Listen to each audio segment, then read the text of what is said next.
अस्सलाम वालेकुम। आज के इस लेक्चर में हम देखेंगे कि 10th क्लास के जो 7 चैप्टर्स लेके 13 चैप्टर तक कुछ इंपॉर्टेंट एमसीक्यूज़ हैं, वो हम आज के लेक्चर में डिस्कस करेंगे। पहले नंबर पे जो आपको एमसीक्यू नज़र आ रहा है वो कुछ यूँ है, union of two non collinear rays, यानी दो गैर हम खत शुआओं जिनका एक सिरा मुश्तरक हो, which have a common and point is called.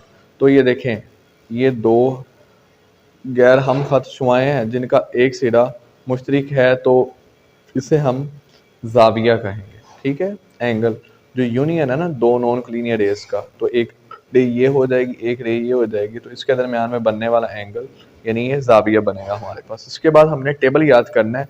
Ten theta is equal to √3 लिखा हुआ है, तो टेन थीटा की वैल्यू √3 तब आती है जब थीटा की जगह पे हम 60 लगाएंगे, यानी टेन 60 इज इक्वल टू √3 होता है। तो यहाँ पे थीटा की जगह पे हमारा क्या आ रहा है, 60 डिग्री। तो यहाँ पे हमारा करेक्ट आंसर जो होगा वो 60 डिग्री होगा, यानी टेन 60 डिग्री √3 होता है। तो ये इसका सी वाला सही है। नेक्स्ट है सीकेंट थीटा और कोट थीटा है। सीकेंट थीटा किसके बराबर होता है, 1/cos थीटा के, और कोट थीटा बराबर होता है cos theta over sine theta के। तो कोस थीटा से कट गया 1/sin थीटा, हमारे पास इसका करेक्ट आंसर आ जाएगा। तो सी में ऑप्शन मौजूद है, इसका सी वाला ऑप्शन करेक्ट है, 1/sin थीटा। नेक्स्ट है सीकेंट स्क्वायर थीटा, ये फार्मूला है 1 + tan स्क्वायर के इक्वल होता है। इसके बाद है आल ट्रिग्नोमेट्री रेशियोज आर पॉजिटिव, ये किस रूप में सारी ट्रिग्नोमेट्री रेशियो जमा होती हैं, तो वो सिर्फ फर्स्ट क्वाड्रेंट है जहाँ पे सारी ट्रिग्नोमेट्री 6 की 6 पॉजिटिव होती हैं। 7π/8, तो 7π/8 इसको मल्टीप्लाई करेंगे हम 180 डिवाइडेड बाय पाई के साथ, पाई से पाई कट जाएगा, बाकी आप सिंप्लीफाई करें कैलकुलेटर पे तो इसका जो करेक्ट आंसर आएगा वो 157.5 डिग्री आएगा। नेक्स्ट है 20 डिग्री इज इक्वल टू, देखिए 20 डिग्री, डिग्री का मतलब होता है यानी हमने ये याद रखना है कि एक डिग्री के अंदर 60 मिनट होते हैं और एक मिनट के अंदर 60 सेकंड होते हैं, यानी ये 20 डिग्री है। तो अगर हम इसे 60 से मल्टीप्लाई करें तो जो नया आंसर आएगा वो हमारा मिनट बन जाएगा, तो ये बराबर होगा 1200 मिनट्स के। तो हमने अपना ऑप्शन देखना है। तो अब 3600 भी मौजूद है, लेकिन मसला ये है कि वो सेकंड में नहीं है, तो इसलिए 1200 मिनट ही हमारा करेक्ट आंसर होगा। Sine square theta plus cos square theta, तो ये फार्मूला है कि जो sine square plus cos square theta होता है ये 1 के इक्वल होता है। इसके बाद नेक्स्ट फार्मूला है sine square theta over cos square theta, याद रखें sine theta over cos theta ये बराबर होता है टेन थीटा के, लेकिन यहाँ पे क्योंकि स्क्वायर आ रहा है इसलिए ये बराबर होगा टेन स्क्वायर थीटा के। तो ये टेन स्क्वायर थीटा वाला हमारा करेक्ट ऑप्शन होगा आपके थर्ड वाले एमसीक्यूज का।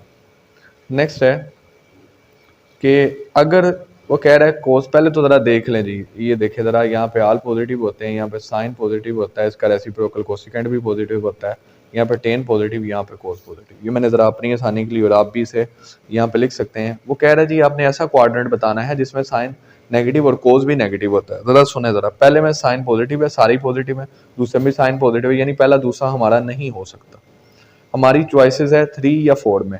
अब 3 में भी साइन नेगेटिव होता है, 4 वाले में भी साइन नेगेटिव होता है। अब हमने नेक्स्ट कंडीशन देखनी है, कोस भी नेगेटिव है, लेकिन कोस में कोस देखे फोर्थ वाले क्वाड्रेंट में कोस नेगेटिव नहीं, कोस पॉजिटिव होता है।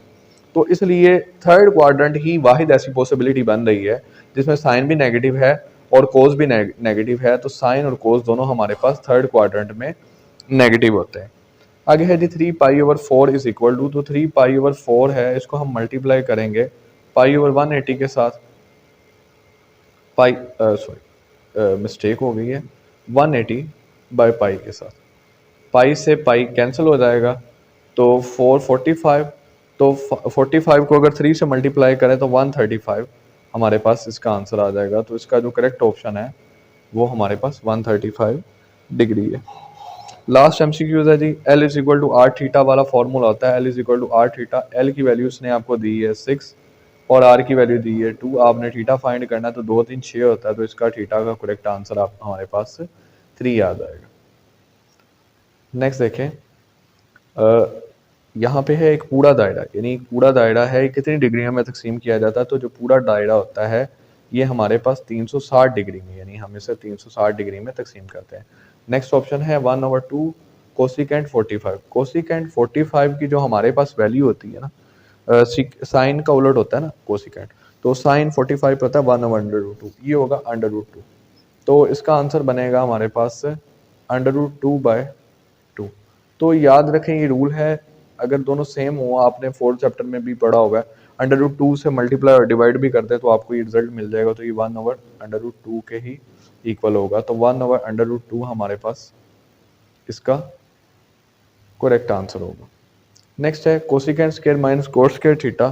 तो ये हमारे पास कोसिकेंट स्क्वायर थीटा और minus cot square theta. Cosecant square theta होता है 1/sin स्क्वायर थीटा के, और कोट स्क्वायर इक्वल होता है cos square theta minus sine square theta के। अगर हम इनका एलसीएम ले लें तो एलसीएम इनका आएगा साइन स्क्वायर थीटा, ऊपर आ जाएगा 1 minus cos square theta. 1 minus cos square theta भी साइन स्क्वायर थीटा के इक्वल होता है, जिस वजह से ऊपर और नीचे वाला पार्ट कट जाएगा, तो हमारे पास जो आंसर बचेगा वो 1 रह जाएगा।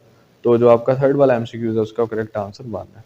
नेक्स्ट है 1 माइनस कोस स्क्वायर थीटा, तो ये भी फार्मूला साइन स्क्वायर थीटा के इक्वल होता है। नेक्स्ट आपसे पूछा जा रहा है कि 170 डिग्री कौन से रुबा में पाया जाता है, यानी इन विच क्वाड्रेंट 170 डिग्री लाइज। तो फर्स्ट क्वाड्रेंट की रेंज, जो अगर हम क्वाड्रेंट सिस्टम यहाँ पे ड्रा करें तो हमारे पास जो फर्स्ट क्वाड्रेंट होता है उसकी रेंज होती है 0 से फर्स्ट क्वाड्रेंट की रेंज हमारे पास 0 से 90 होती है, यानी ये 0 है, ये 90 है, ये फर्स्ट क्वाड्रेंट है। जबकि सेकंड क्वाड्रेंट की रेंज 90 से 180 होती है, तो 170 90 से 180 के बिटवीन आएगा, इसलिए इसका जो आंसर है वो सेकंड क्वाड्रेंट होगा। लास्ट ऑप्शन है कितना दायरा का रकबा, ये एरिया ऑफ सेक्टर, तो ये होता है 1/2 आर स्क्वायर थीटा। नेक्स्ट देखिए,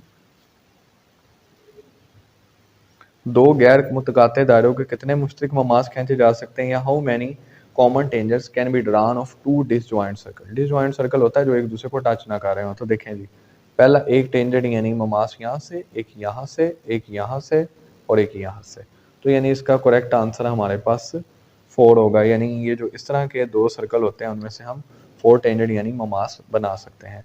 नेक्स्ट है एक खत मुस्तकीम जो दायरे को कता करता है, लाइन इंटरसेक्टिंग सर्कल। एक ऐसी लाइन जो सर्कल को इंटरसेक्ट करती है यानी काटती है, उसको हम सीकर्ड लाइन या काते खत भी कहते हैं।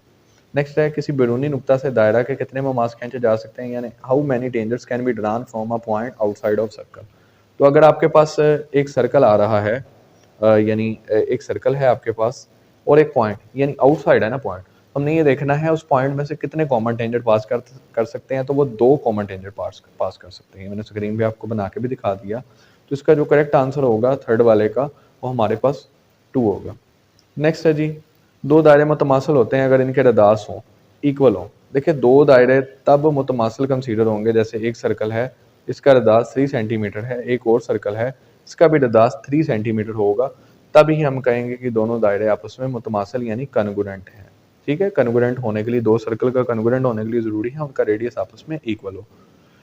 फिफ्थ वाला एमसीक्यूज है, मुसल्लस के जावियों के नासब होते हैं। 9th क्लास में भी पढ़ा था, the three bisector of angles of a triangle are. तो जो हमारे पास ट्राइंगल के तीनों एंगल बाइसेक्टर होते हैं हमारे पास, वो हम नुक्ता होते हैं, यानी एक ही पॉइंट के ऊपर टच करते हैं। ये हमने 9th क्लास में 17 चैप्टर में ये बात सीखी थी कि ये रिजल्ट इस तरह से होल्ड करता है। नेक्स्ट है दायरे का वो हिस्सा जो दासों और मुतलका कोस से घिरा हो, portion of a circle between two ready होती है जमा रेडियस की, एंड कॉरस्पॉन्डेंस आर्क। तो इन दोनों के दरमियान जो इलाका आता है उसे हम सेक्टर ही कहते हैं। ठीक है, नेक्स्ट है दायरे को कता करने वाला ममास वाला खत, a line intersecting a circle. तो ये ममास ही है, टेंजेंट है, सॉरी ममास नहीं सीकेंड है, काते खत है। आपको पहले भी बताया कि अगर हमारे पास एक सर्कल है उसमें से एक लाइन पास कर रही है, इस तरह से उसको काट के जा रही है, तो इसको हम सीकेंड लाइन या सीकेंड कहेंगे और काते खात उर्दू में कहते हैं। जो एक हमारे पास मुनज़्ज़म मुसद्दस होती है, यानी जो उसका इंटरनल एंगल हमने बताना है हेक्सागोन का, वो 60 डिग्री होता है। तो यहाँ पे जो हमारा करेक्ट आंसर होगा वो हमारे पास 5/3 होगा। नेक्स्ट है जी, जो सेमी सर्कल होता है उसके अंदर हमारे पास यानी जो निसफ दायरे में महसूस जाविया कितना होता है, तो निसफ दायरे में महसूस जाविया जो है वो 5/2 होगा। इसके बाद नेक्स्ट ऑप्शन है a central code is called. तो एक ऐसी कोड जो सेंटर में से पास कर रही हो यानी दरमियान में से गुजर रही हो, उसको हम डायमीटर कहेंगे, यानी सेंटर में से पास कर रही है इसलिए। नेक्स्ट एमसीक्यूज है दायरे के ममास दायरे को डैश पर कता करते हैं तो a tangent is a line touching a circle eight one point, जो सिर्फ एक ही नुक्ते पर उसको टच करती है। ऐसे मवाद जो दायरे के कतर के बैरूनी नुकात पर खींचे गए हों, tangents drawn at the end point of diameter of circle are, वो जो होते हैं हमारे पास वो मतवाज़ी या पैरेलल होते हैं। जो डायामीटर होते हैं ना, tangents at drawn at the end of diameters are, वो हमारे पास मतवाज़ी या, तो इसकी मिसाल आप ये देख सकते हैं कि एक डायमीटर की लाइन है, सेंटर में से पास कर रही है, एक टेंजेंट यहाँ से गुजरेगा, एक टेंजेंट यहाँ से गुजरेगा, इसको टच करते हुए वन पॉइंट पे। तो ये वाली लाइन और ये वाली लाइन आप देख सकते हैं एक दूसरे के सामने हैं, तो इसलिए ये पैरेलल या मतवाज़ी हैं।